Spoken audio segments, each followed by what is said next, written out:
माननीय राज्यसभा सदस्य श्रीमती माया नारोलिया जी, माननीय विधायक श्री ठाकुरदास नागवंशी जी एवं मंच पर विराजमान अन्य अतिथिगण तथा इस सभा में उपस्थित सभी गणमान्य नागरिकों, प्रेस प्रतिनिधियों का पंचखेड़ी स्टेशन पर जबलपुर वीरावल ट्रेन के प्रथम ठहराव पर जबलपुर रेल मंडल की ओर से हार्दिक स्वागत किया जाता है। स्पेशल आने चाहिए, स्पेशल आने चाहिए। तुम बनावटी तो नहीं आए, कोई किराए से तो नहीं कहूँ बिंदु भैया ने कहूँ कोशिश कर ली हो राम राव देवी है, कोई किराया बारे तो कहूँ को नहीं है ना भैया। तो शुद्ध अपने बारे हो और जिस अपनत्व के साथ आपने बिना मांगे मुझे लोकसभा में बहुत कुछ दिया है, अब जिम्मेदारी मेरी और हमारी पूरी सदन की है, इसलिए मैं आप सबका अभिनंदन करता हूं। यहाँ राजेश चाचा जी बैठे हैं, हमारे मंडल के ऊर्जावान अध्यक्ष भी बैठे, जोरदार तालियों से इनका भी स्वागत करें। हमारे अधिकारीगण और भी अनेकों कार्यकर्ता, वरिष्ठ कार्यकर्ता, हो सकता है मंच से ज्यादा मंच के सामने भाई राजेश चाचा जी सहित हमारे वरिष्ठ कार्यकर्ता नीचे पर उपस्थित हैं। क्योंकि मैं मंचों की आदत नहीं है, अब धीरे धीरे सांसद बना रहे हो तुम, मैं तो भैया बना ही नहीं पा रहा हूँ। और मैंने तो कही है जनता के बीच में कि सांसद में नहीं, सांसद तो मेरी संपूर्ण जनता जनार्दन होगी और इसी भाव से काम करना है। मैंने हावी नहीं होने दे रहा हूँ अपने आप के ऊपर, मैं मानती नहीं यार। अब पे आ रहे थे कार्यक्रम करके आ रहे हैं, एसडीएम कार्यालय का उद्घाटन करके दो मंत्री जी हमारे, एक बार राव उदय प्रताप जी के लिए भी जोरदार ताली बजाओ। करण सिंह वर्मा जी हमारे बीच में आए तो उनके लिए भी जोरदार ताली बजाओ। और इसलिए बजवा रहा हूँ कि कार्यक्रम में थे हमरो पीएसओ जो संघ चलत वो तो पीछे ही रह गो, मैंने कही मैं तो आगे चलो भाई, तो मुझे तो फर्क नहीं पड़ा भैया। और कौन सा सुरक्षा, कैसी सुरक्षा, भारत माता के लिए काम कर रहे, जिस दिन चाहेगी भारत माता ले लेगी, किसी की जरूरत नहीं होगी। और इसलिए आज इस जनता जनार्दन को मैं अपने हृदय की गहराइयों से प्रणाम करते हुए और जो प्यार और जो अपेक्षाएं आप रख रहे हैं, मैं उस प्यार के लिए कुछ भी कर जाऊं। मुझे कोई अपेक्षा, दीदी ने भी रोल देख लिए बैठक में भी, मैंने तो कही नहीं थी, अधिकारी बैठे ही है, डीआरएम साहब बैठे और भी हमारे अधिकारी बैठे, मधुर जी बैठे, इनका जोरदार तालियों से स्वागत करूं। मैंने तो बैठक में जब कही थी भैया मैं नहीं जानू कहाँ की पढ़े लिखी वाली बात है, भले ही पढ़ाओ लिखाओ बहुत है, मैं मास्टर हूँ है ना भैया, बात तो मैं बहुत ही छोटो बन के बड़ी बड़ी मांगों के मध्य टिको। और बड़ी मांगे ऐसी नहीं, एक नहीं, यदि रेल के संबंध में तो मैंने इन मांगों के साथ साथ ये अंडरब्रिज की जो बात कर रहे थे ये सब तो रखी, रुकावट करने वाली ट्रेन रखी। और तुम चिंता मत करिए, मुझे पता जहाँ के मोड़ी मोड़ा इंदौर भी पढ़ रहे हैं और कोटा भी पढ़ रहे हैं, तुम क्या क्यों भैया, कितनी चीजें बताओ मूल, कोई जो लिख के दे रहा लोटर कोई, अरे मैंने ये ट्रेनों में बहुत यात्रा करी यार, और मुझे पता है कौन सी, मैंने सारे पेपर इन्हीं से बैठ के दे हैं।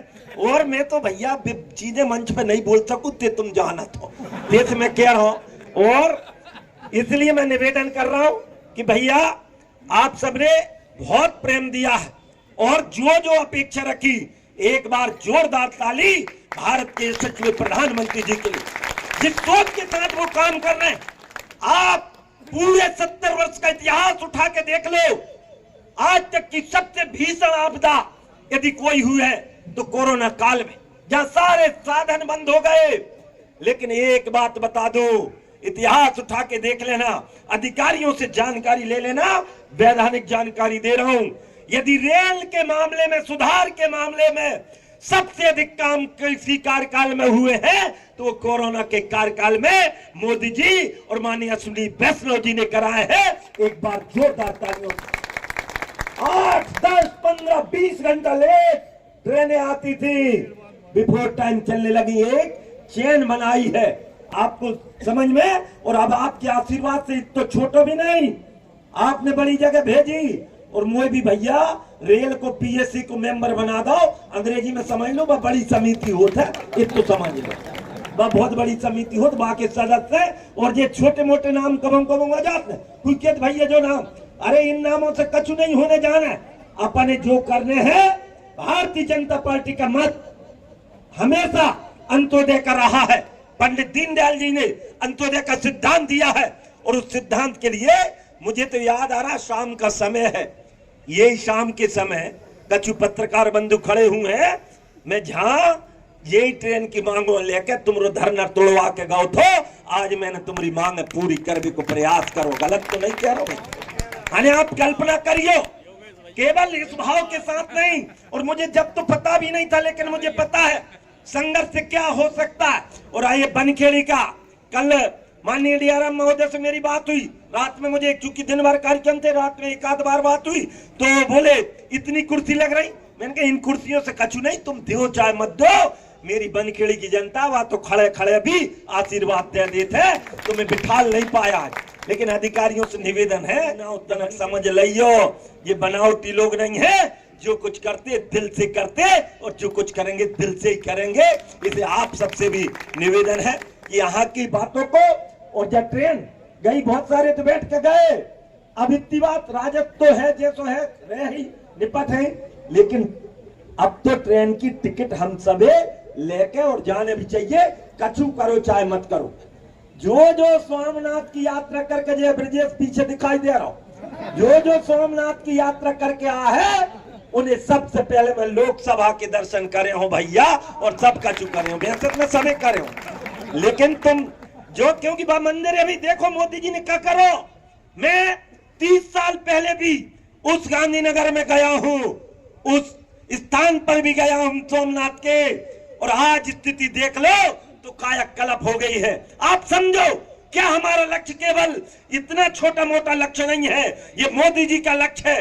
2047 का भारत का मॉडल उन्होंने जो खड़ा करने का प्रयास, और अब ये गड़गड़ाने वाला भारत नहीं है भैया, विश्व की 5वें नंबर की अर्थव्यवस्था।